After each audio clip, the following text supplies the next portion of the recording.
Hello, this is Brad Devison from Falling Cats Consulting. A while ago I did a video about the Gantt project tool. I put the link in the description. I made that video using PowerPoint plus my voiceover, and it was a fairly complex process, so I thought I'd make a short video about how I did it to save you some time. I'm using PowerPoint 2013, yes I know, but hopefully Microsoft won't have changed things too much in newer versions.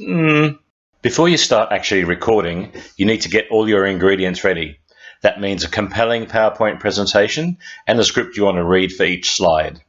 This is not a tutorial about making cool presentations, but please don't have lots of text that you just read out. By the way, thanks to Pixabay for these cool images.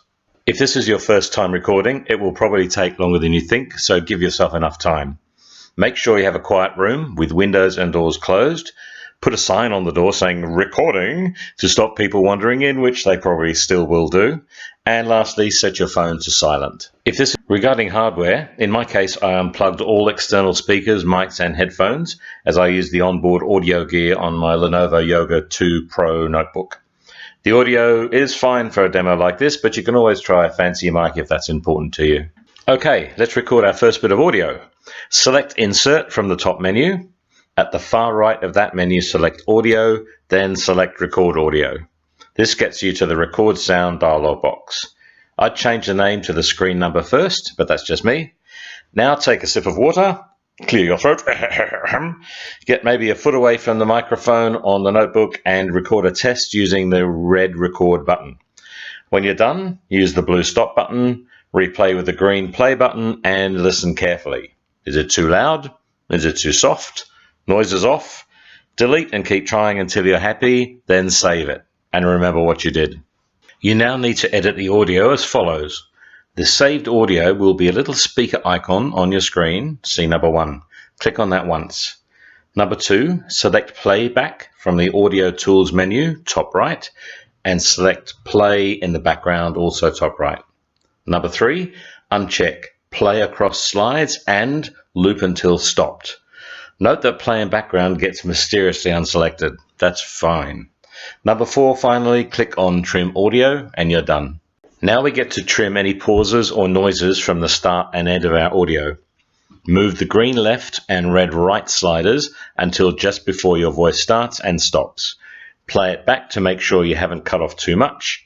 Before you save it, note the new duration. In this example, it is 0024785. That means 24 seconds and 785 milliseconds.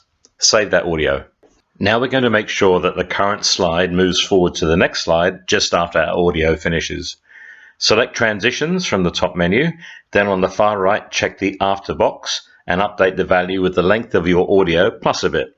In this case, I've rounded up to 26 seconds. Also uncheck the On Mouse Click box. Before you go mad and record hours of audio, let's test what we've done to date. Play the slideshow and sit back. Your first slide with its audio should play, then move to the second slide. If that's all good, carry on, saving as you go. Any funnies? It's usually the audio or transitions settings, as they're probably wrong somewhere. Make sure everything is checked and set as it should be. Once you're happy with the entire slideshow and voiceover, it's time to export it. Select the File menu option, the Export submenu, and the Create a Video option. The only setting to change is the quality setting. Change it to internet quality. Don't worry about timing and narrations, as we've dealt with all that before. Click Create Video, select where you want the video to be saved, and then wait for your MP4 video to be created. Be patient. On the very bottom of the screen, PowerPoint tells you how it's working very slowly. Play back your video and study it very closely. Chances are this is where you'll see some issues. It's always the way. It's your call how perfect you want the end result to be. When in doubt, fix and re-export. Now let's get the video onto YouTube. Go to your YouTube site and click on your image, which should be on the far right. Click on YouTube Studio, then click the Create button on the far right, then the Upload Video option, which gets you to this Upload Video screen. Select your file and upload it. Okay, we're almost there. The Upload Video screen lets you edit the title and add some text description to your video. There are a few more screens to go, and these may change over time. For example, it now asks whether your video is aimed at children or not. There's also an option to tell YouTube to publish as soon as it's finished processing, which is great.